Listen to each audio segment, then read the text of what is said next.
and the briefing room is set where the international and local journalists are waiting for the briefing. As I speak with you, if you check very well, you can see an array and a battery of cameramen, those who were waiting by the president's office. Everybody is coming down and heading towards the briefing room proper for the briefing. And we expect that the IMF managing director, Ms. Lagarde, will brief us on the outcome of the meeting with the president. Of course, after the briefing, she will take one or two questions from journalists drawn from all over the world. So we take you right inside the briefing room. Just be patient with us as she makes straight into the briefing room. You can see her right there going straight into the briefing room where we are set. The other officials of government, the ministers of finance, the central bank governor are all joining her into the briefing room where all of us are headed to get what will be the outcome of this meeting with the president.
Governor wanted to be here as well. Yes, I don't know. He should be here. So how do we get started? Shall I go ahead or they want me to introduce you? Oh, okay, fine. And then I'll get closer then. No.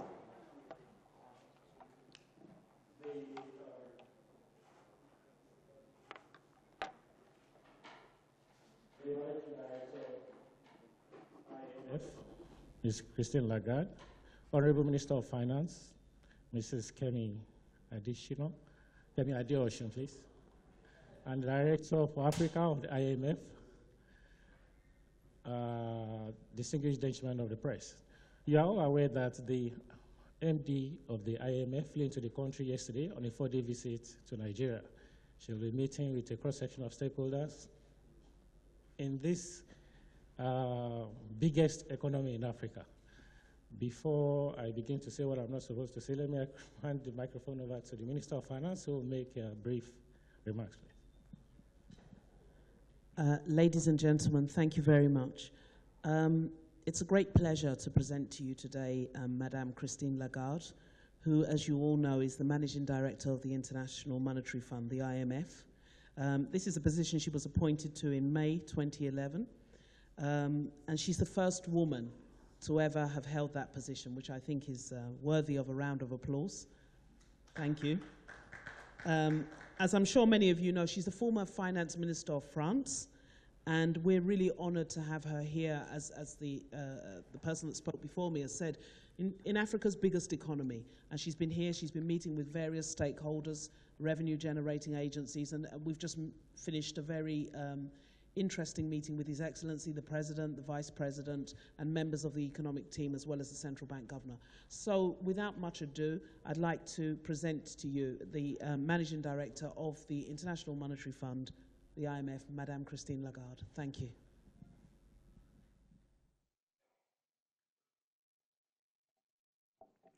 Well, Thank you very, very much, dear colleague.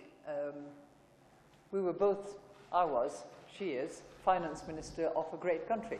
So we are colleagues and friends, no doubt. Good morning, good afternoon to all of you, and thank you very much for your presence at this moment. I would like to first of all thank the Nigerian authorities, and in particular President Buhari, and all his team members for their hospitality and their really very warm welcome to myself, to Antoinette Sayed, the Director of the African Department at the International Monetary Fund, members of my team who are sitting in the room as well.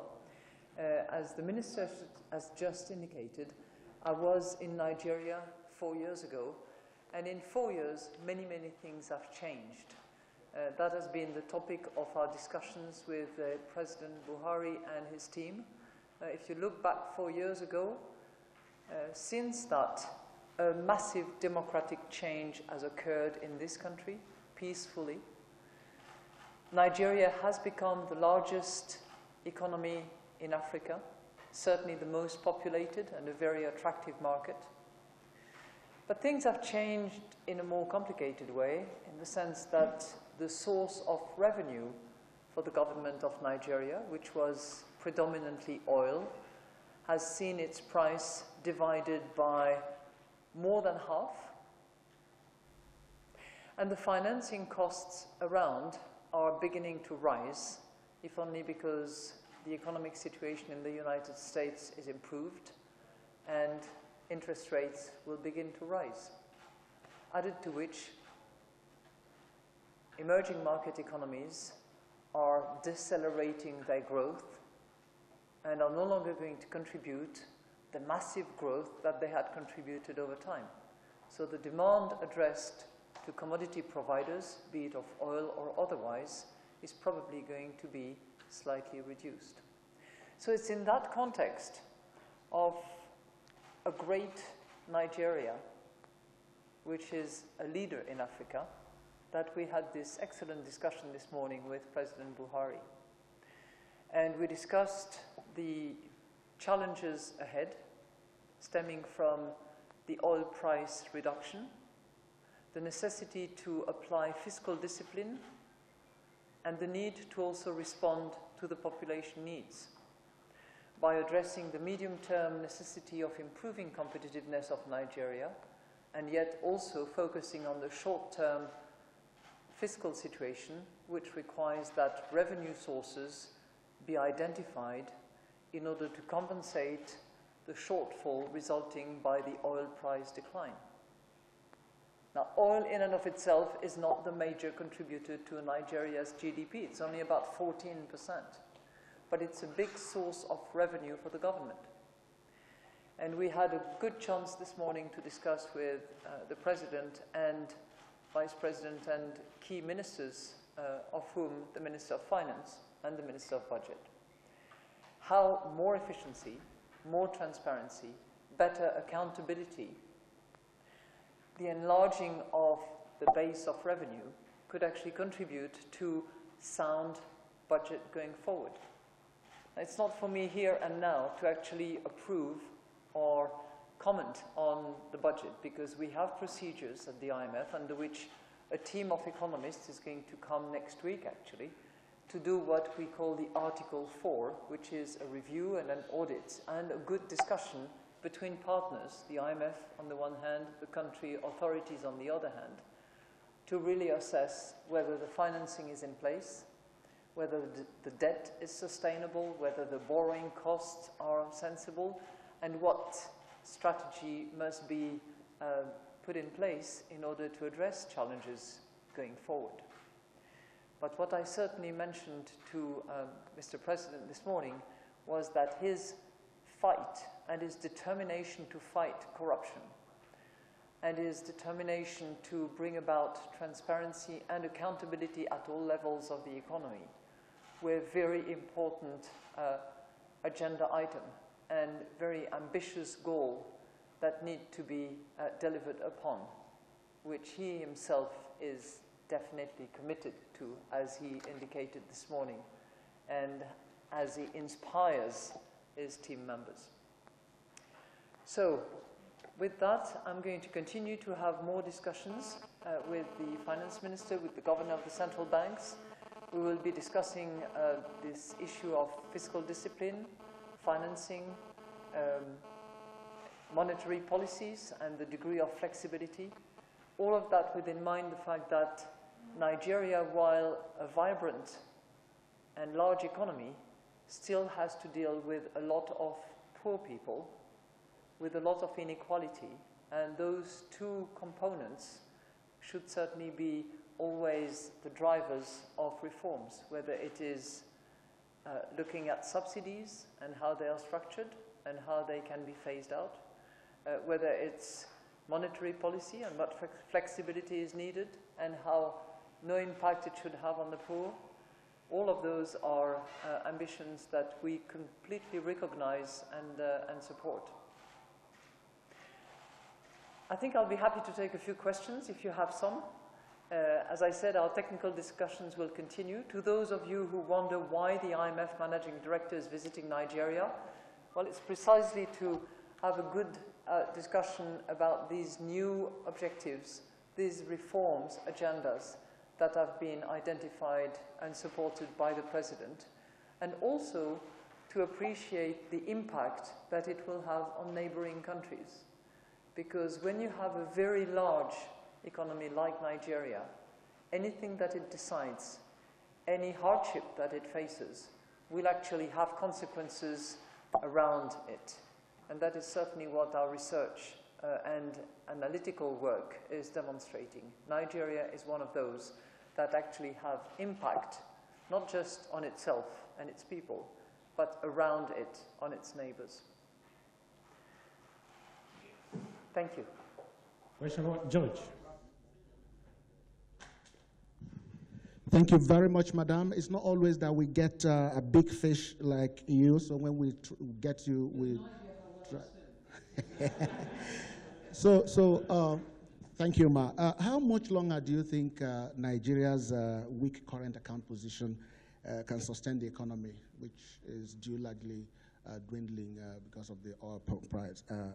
And then when there are talks about loans, when people hear of IMF, their hearts skip a beat because IMF is coming again with loans and conditionality.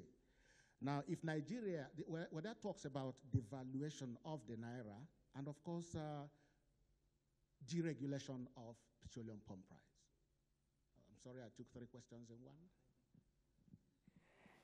Well, first of all, let me be very clear.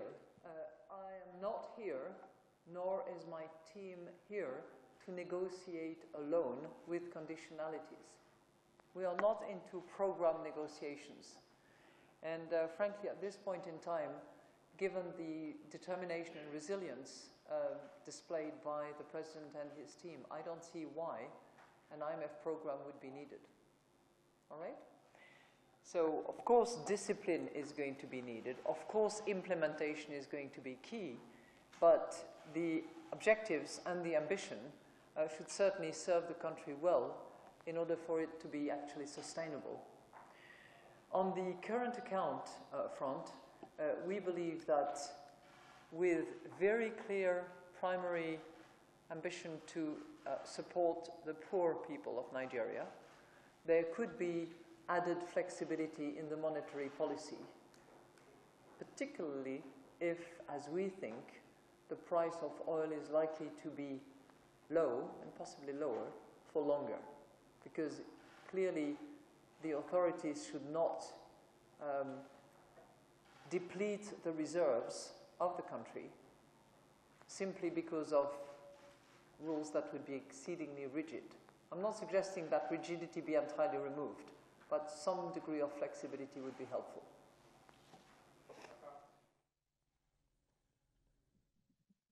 That's the second and the last question, please. Oh, thank you very much. I don't think 2 questions will be enough for the press corps, but I don't know how we'll do about that. But my name is Atta, I work for ITV. The question is, when IMF move, particularly around developing nations, we catch cold. We believe that IMF don't represent the interests of the very poor. that when you come and when you talk, you sound very well. But when we key into the policies, our nation and our people don't get the best out of it. What assurance are you going to give to us that if we buy into IMF policies, advice, and policy trust, we are not going to have our nation where the poor will get poorer and the very rich boys will smile to the bank? Thank you. If I may say, I think that you have a slightly outdated view of the IMF. Certainly, you know, in the last 4.5 years, I have been managing director of this institution. This is not the recipes that we have recommended, and this is certainly not the feedback that I have received from the countries with which we partner. I just want to point out for you one thing. We are essentially in 3 lines of activity. The first one, which is the most traditional one, is under which we give policy advice to our members. We have currently 188 countries that are members of the institution, and it is our duty and our accountability to them to review their economy every year, to give them a status report independently, without pressure. We don't do what is necessarily going to please them. We say things as we see them. That's our first activity. The second activity, which is the fastest growing one in the institution, is technical assistance and capacity building. And there is plenty of that that is available to all countries of the world. You'd be very surprised to see that about 150 countries have had the benefit of technical assistance and capacity building. We have discussed that with the Minister of Finance, and together with her team, we will be happy to provide more technical assistance and capacity building, because you need a strong tax department, you need a strong debt management, you need a strong custom authorities in order to actually respond to the needs of the country. And the third activity, which is probably the one that you're referring to, is the lending that we provide, because nobody else is prepared to provide lending to a country where the balance of payment is in a very bad situation and where no financing is available. At that point in time, in order to pull a country out of the very difficult situation it is in, then we come in and we lend. But we do that because it's the entire international community's money. It's not my money, it's not Antoinette's money, it's not the IMF money, it's the international community's money. And we do so with the right guarantees that the international community wants, which is that the economy is going to be improved, that fiscal discipline is going to be brought in, that corruption is going to be punished, and so on and so forth. So we do that as well. We don't do as much now as we did 4 years ago because the situation has improved. But as I said earlier on, I'm not here to negotiate a program at all. Okay? Thank you very much. Gentlemen of the press, even though I know you have more questions, but she has to meet up with other engagements. I'm afraid we've come to the end of this press review. Thank you very much.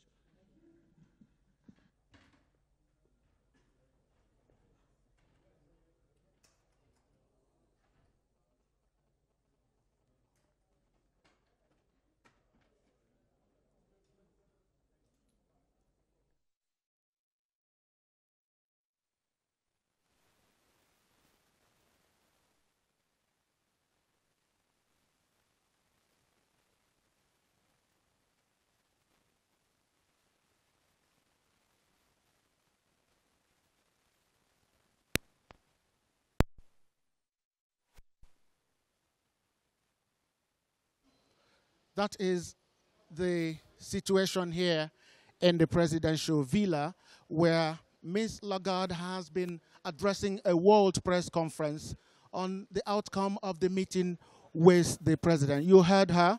There were no talks about loans for Nigeria, but there were talks about management, financial management, and of course, supporting the president in the fight against corruption and making sure that the economy. She is actually, I thought she was going to come this way to enter her vehicle from this way, but the way it is, she is on her way out of the presidential villa. And we will begin to get you analysts and experts to tell us the story behind this visit. Of course, that is how it has been. She is not here for loans. She is here to support a government that she thinks is sincere, a government that should work for the Nigerian people. Of course, you understand that this kind of talks are for governments that are doing well, and she believes that the President Buhari administration is doing very well so far, and looks positive, on the positive side, to affect the poor people. And so IMF policies have changed. So you don't shiver anymore. Your heart shouldn't skip a beat anymore. There are no loans and there are no conditionality attached to it, but to ensure that government works for the Nigerian people. Of course, her next port of call will be officials of the National Assembly, where she is expected to meet with the Senate President, where she is expected to meet with the Speaker of the House of Representatives, after which she will take off to Cameroon in continuation of her tour of Africa. Back to you, Chamberlain and Melinda in Lagos.